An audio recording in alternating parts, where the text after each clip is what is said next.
اللہ سبحانہ و تعالیٰ نے غذا کے اندر ہی علاج بھی رکھا ہے. یعنی غذا صرف ہماری بھوک مٹانے کے لیے نہیں ہے، صرف انرجی دینے کے لیے نہیں ہے، بلکہ اس کے ساتھ ساتھ ہمارا علاج بھی. تو جب آپ کبھی بیمار ہوں اور کچھ کھانے لگے اور سمجھ نہ آئے کہ کھانا چاہیے یا نہیں، تو دعا کر لیا کریں کہ اللہ تعالیٰ اس کو میرے لیے غذا اور دوا دونوں ہی بنا دے. ٹھیک ہے، تو کوئی بھی فوڈ آپ کے لیے غذا بھی ہے اور علاج بھی ہے. کیونکہ ہم تو اپنی خواہشات کے پیچھے چلتے ہیں نا، یا پھر شبہات کا شکار ہوتے ہیں. ایسی باتیں بنی ہوئی ان کی کوئی حقیقت نہیں. پھر جب زندگی کا ایک وقت آتا ہے جب ہمارا جسم جو بہت زیادہ اس میں ٹاکسنز ہو جاتے ہیں، وہ غلط غذا کھا کھا کے جب وہ اپنے اثرات چھوڑنے لگتا ہے، تو پھر ہم کہتے ہیں اچھا چلو پرہیزی کر لیتے ہیں. تو پہلے سے اگر کر لیں تو زیادہ بہتر ہے. ٹھیک ہے، تو اگر میں آپ سب کو یہ ہوم ورک دے دوں کہ اپنا بلڈ گروپ جانیں اور اس علم کو مزید تھوڑا سا حاصل کریں، تو اٹس انٹرسٹنگ اور اس سے فائدہ ہوتا ہے. پہلی بات یا پہلا اصول کلیہ قاعدہ یہ ہے کہ صحت کو نقصان دینے والی غذا سے پرہیز کریں. محمود بن لبید رضی اللہ عنہ سے مروی ہے کہ رسول اللہ صلی اللہ علیہ وسلم نے فرمایا، اللہ تعالیٰ اپنے بندے کو جس سے وہ محبت کرتا ہو دنیا سے اسی طرح بچاتا ہے جیسے تم لوگ اپنے مریض کو کھانے پینے سے بچاتے، اور کھانے کی صورت میں تمہیں اس کی طبیعت خراب ہونے کا اندیشہ ہوتا ہے. اچھا، کچھ چیزوں کی الرجی تو بہت معمولی ہوتی ہے لیکن کچھ بہت سیویئر بھی ہوتی، تو اس کا بھی آپ کو پتا ہونا چاہیے، اور جس سے ایک دفعہ نقصان ہو جائے دوبارہ اس راستے پہ نہ جائیں. رسول اللہ صلی اللہ علیہ وسلم نے فرمایا، جب اللہ تعالیٰ کسی بندے سے محبت کرتے ہیں تو اسے دنیا سے اس طرح روکتے ہیں جس طرح تم میں سے کوئی اپنے مریض کو پانی سے روکتا ہے. بعض بیماریوں میں پانی پینا نقصان دہ ہوتا ہے، کسی کو معلوم ہے؟ معلوم ہے آپ کو یہ بات؟ کچھ عرصے سے ایک میل اور ایک ٹوٹکا ایسا ہر ایک کو سرکولیٹ کیا جاتا ہے جس میں پانی پینے کے فوائد بتائے جاتے ہیں، اور کہا جاتا ہے کہ 6 گلاس اور 8 گلاس اور 1.5 لیٹر اور اتنا پانی تو سویرے پی لیں اور پھر اتنا پییں اور اتنا پیئیں. یہ نسخہ بھی سب کو سوٹ نہیں کرتا، کیونکہ کچھ بیماریوں میں زیادہ پانی پینا نقصان دہ ہے. کچھ ہے اندازہ آپ کو وہ کون سی بیماری ہو سکتی؟ کڈنی ریلیٹڈ، کیونکہ بعض لوگوں کی کڈنیز ویک ہوتی ہیں، پوری طرح فنکشن نہیں کرتی. جب آپ ایکسٹرا پانی پی جاتے ہیں تو ان کو کام کرنے میں دقت پیش آتی اور وہ نقصان دہ ہوتی. کچھ بیماری ایسی تھی جس میں صرف سپ سپ پانی دیا جاتا ہے. بعض اوقات مریض کو پانی دیا بھی نہیں جاتا، صرف ٹھنڈی برف کو لے کے اس کو کہا جاتا ہے کہ اپنے زبان پہ لگا لیں. یہ پانی نقصان دہ ہے اس کے لیے. یس، وہ کہتی ہے میری خالہ کو 24 گھنٹوں میں 1 کپ پانی پینے کی اجازت ہے. اب اگر وہ اسی طرح کو ٹوٹکا پڑھ کے تو 1.5 لیٹر پی بیٹھے تو یہ پانی جو زندگی کی سورس ہے اسی انسان کے لیے نقصان دہ. تو یہ ٹھیک ہے، یہ ایکسٹریم کیسز میں ہوتا ہے، لیکن ویسے بھی ہر چیز کے اندر اعتدال ضروری ہے. کچھ عرصے تک تو یہ تھراپیز آپ کو کام دیں گی، کچھ عرصے کے بعد پھر وہ آپ کے لیے الٹا مشکل کا سبب بنے گی. ایک اور چیز یہ ہے کہ جب پانی پیئے مثلا تو ایک دم انڈیلے نہیں، انڈیلنے سے پرہیز کریں. مسنون طریقہ کیا ہے؟ 3 سانس میں پینا، اور اس کو بھی جیسے گھونٹ گھونٹ پیتے ہیں، یعنی جیسے کھا کے پیتے ہیں اس طرح پیئیں. ٹھیک، ایک ہوتا ہم تیزی سے پی جاتے ہیں، تیزی سے نہیں پی، رائٹ، گھونٹ گھونٹ گھونٹ گھونٹ کر کے. یعنی یہ نہیں کہ آپ کے ہونٹوں سے حلق میں جا پڑے، ٹیپ کھل گیا اور وہ ڈائریکٹ وہاں جائے، یعنی کہ آپ کی زبان اور آپ کا منہ جو ہے اس کا مزہ چکھے. اس طرح پینا زیادہ فائدہ مند ہے. لیکن ہم لوگ ہر وقت جلدی میں ہوتے ہیں نا، ہم کہتے ہیں جلدی سے یہ کام کر لیں، جلدی سے وہ کر لیں، اور پھر بس کچھ اور کریں. تو ہے فرماتے ہیں کہ میں نبی صلی اللہ علیہ وسلم کی خدمت میں حاضر ہوا، آپ کے سامنے روٹی اور خشک کھجور تھی. روٹی اور خشک کھجور جیسے چھوارے ہوتے ہیں. نبی صلی اللہ علیہ وسلم نے فرمایا قریب ہو جاؤ اور کھاؤ. میں خشک کھجوریں کھانے لگا تو نبی صلی اللہ علیہ وسلم نے فرمایا تم خشک کھجوریں کھا رہے ہو حالانکہ تمہاری آنکھ دکھ رہی ہے، یعنی اس مرض میں خشک کھجور ٹھیک نہیں. میں نے عرض کیا کہ میں دوسری طرف سے چبا رہا ہوں، جو آنکھ دکھ رہی ہے اس کی طرف سے نہیں. اس جواب پر رسول اللہ صلی اللہ علیہ وسلم مسکرا دیے. کھانے کے لیے ہم سب کوئی نہ کوئی ریزن تلاش کر لیتے ہیں. ٹھیک ہے، اس سے کیا پتا چلتا ہے؟ پرہیز کی بات سمجھ آتی ہے. بیماری میں خاص طور پر پرہیز، جو چیز نقصان دہ ہو وہ نہ استعمال کی جائے. نبی صلی اللہ علیہ وسلم کے پاس تو جو بھی علم تھا وہ وحی کے ذریعے تھا.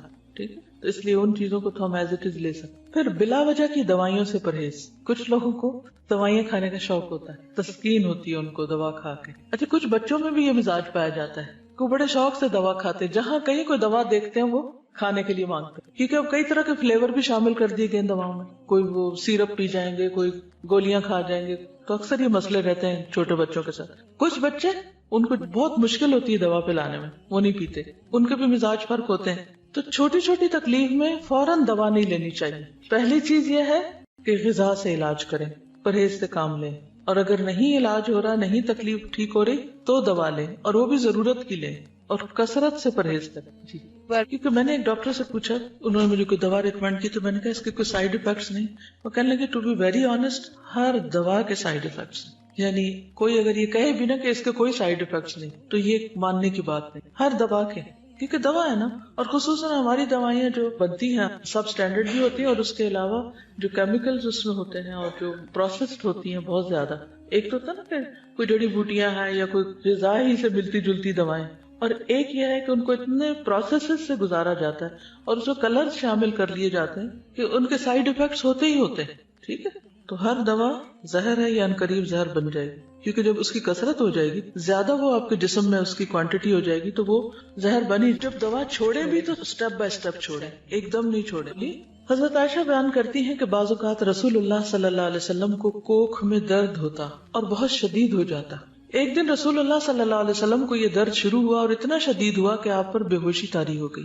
ہمیں اندیشہ ستانے لگا, لوگ بھی خوف زدہ ہو گئے, اور ہمارے خیال کے مطابق آپ کو ذات الجم کی شکایت تھی, نمونیا جس کو بولتے ہیں. چنانچہ ہم نے رسول اللہ صلی اللہ علیہ وسلم کے منہ میں دوا ٹپکا دی, جس سے آپ کی وہ کیفیت ختم ہوئی. طبیعت کچھ سنبھلی تو آپ کو اندازہ ہو گیا کہ آپ کے منہ میں دوا ڈالی گئی ہے. آپ نے اس کا اثر محسوس کیا. آپ نے فرمایا, تمہارا خیال یہ ہے کہ اللہ عز و جل نے مجھ پر اس بیماری کو مسلط کیا, حالانکہ اللہ اسے مجھ پر کبھی بھی مسلط نہیں کرے گا. اس ذات کی قسم جس کے ہاتھ میں میری جان ہے, گھر میں میرے چچا کے علاوہ کوئی آدمی ایسا نہ رہے جس کے منہ میں دوائی نہ ڈالی جائے. یعنی ان سب نے مل کے میرے منہ میں ڈالی ہے, اب ان کے منہ میں بھی ڈالی جائے. ٹھیک, یعنی حتیٰ کہ کوئی شخص بے ہوش ہو یا بعض امراض ایسے ہیں کہ اس میں دوا دینے سے پہلے اس سے پوچھ لینا چاہیے. اس لیے بہت سے ڈاکٹر سائن لیتے ہیں کہ آپ راضی ہیں اس پر. خصوصاً سرجریز میں تو آپ دیکھیں کہ سگنیچر کرنے پڑتے ہیں اور ڈسکلیمرز ہوتے ہیں کہ ہم ذمہ دار نہیں ہیں. ٹھیک ہے, ہم آپ کی مدد کرنا چاہتے ہیں, لیکن اگر کچھ ہو گیا تو آپ خود ہی ذمہ دار ہیں. یہ پہلا پوائنٹ کیا ہے؟ پرہیز علاج سے بہتر ہے. دوسرا, بلا ضرورت دوا سے اجتناب کی. ایک اور چیز یاد رکھیے, جب کسی بھی دوا کے کھانے سے کوئی ری ایکشن فیل ہو رہا آپ کو, آپ کے جسم کے اندر کوئی چیز ایسی محسوس ہو رہی یا اسکن پہ یا کسی بھی طرح, تو فوری طور پر پھر مزید کنسلٹ کر لینا چاہیے. پھر موسموں کے اثرات کا خیال رکھنا چاہیے. سخت سردی اور سخت گرمی کے منفی اثرات سے بچنے کے لیے ہر ممکن احتیاط اور پرہیز, گھر, لباس, خوراک, تمام چیزیں موسم کے تقاضوں اور ضروریات کے مطابق ہوں. یعنی پرہیز صرف کھانے کا نہیں بلکہ انوائرنمنٹ کو بھی اپنے حسب حال کرنا چاہیے. بہت زیادہ کمفرٹیبل بھی نہ ہو کہ انسان سونے لگ جائے, اور ایسا بھی نہ ہو کہ بیمار پڑ جائے. کچھ لوگ اتنی ہیٹنگ کر لیتے ہیں, اس سے بھی نقصان ہوتا ہے. اور کچھ لوگ جو ہے وہ جرسی کے بغیر باہر نکل جاتے ہیں اور بیمار ہو کے واپس لوٹتے ہیں, تو وہ بھی ٹھیک نہیں. احتیاط بہتر ہے, اعتدال بہتر ہے. ہر شخص کو اپنے مزاج کو, اپنے جسم کو, اپنی ضروریات کو خود بھی سمجھنے کی کوشش کرنی چاہیے. اس میں بھیڑ چال نہیں کام دے گی کہ وہ یہ کر رہا ہے تو میں بھی, اس نے کچھ نہیں پہنا ہوا تو میں کیوں پہنتا ہوں. تو کسی کی نقالی مت کریں, اپنے مزاج اور اپنے بدن کو سمجھے کہ وہ کیا چاہتا ہے. اب اس میں آپ دیکھیے, جیسے موسموں کے اثرات کی بات کی نا, تو سردی سے بچیے جب سردی زیادہ ہو, گرمی سے بچیے جب گرمی زیادہ ہو. اسی طرح اگر بہار کے موسم میں آپ کو کسی خاص پودے سے الرجی ہے یا اور کوئی چیز سوٹ نہیں کرتی, تو اس سے بھی بچنے کی ضرورت ہے. پھر وبائی اور متعدی امراض. متعدی کس کو کہتے ہیں؟ کنٹیجس, جو دوسرے کو لگ جائے. جیسے فعل لازم اور فعل متعدی ہوتا ہے. متعدی کون سا ہوتا ہے؟ جو مفعول طلب کرتا ہے. تو اسی طرح متعدی بیماری وہ ہوتی ہے کہ جو ایک سے آگے دوسرے کو جا پہنچتی. امراض پھیلنے کے موسموں, خصوصاً برسات اور گرمی میں خصوصی حفاظتی تدابیر کرنا, مثلا پانی کے ذخائر صاف رکھنا, رہائشی علاقوں کے آس پاس مچھروں, مکھیوں اور دیگر کیڑے مکوڑوں کی امکانی افزائش کی روک تھام کے لیے ادویات وغیرہ چھڑکنے کا انتظام کرنا, اور اپنے تمام گرد و پیش کو حفظان صحت کے اصولوں کے مطابق ڈھالنا. گلے سڑے یا پہلے سے کاٹ کر رکھے ہوئے پھل یا سبزیاں کھانے سے پرہیز کرنا. یہ ساری چیزیں اس میں آ جاتی ہیں. یہاں پر حفاظتی ٹیکوں کی بات کی گئی ہے, جس کے میں پرسنلی سخت خلاف ہوں. اس لیے میں کسی کو بھی یہ مشورہ نہیں دیتی کہ وہ بچوں کو یا بڑوں کو حفاظتی ٹیکے لگوائیں. کئی لوگ فلو شاٹس لیتے رہتے ہیں, اور بعض لوگ بچوں کو جو حفاظتی ٹیکے لگواتے ہیں اور وہ سمجھتے ہیں کہ اس میں شفا ہے. اگر آپ اس پر تھوڑی سی ریسرچ کریں تو آپ کو پتہ چل جائے گا کہ یہ بذات خود بچوں کے اندر کتنی ڈسیبلٹیز پیدا کرتے ہیں.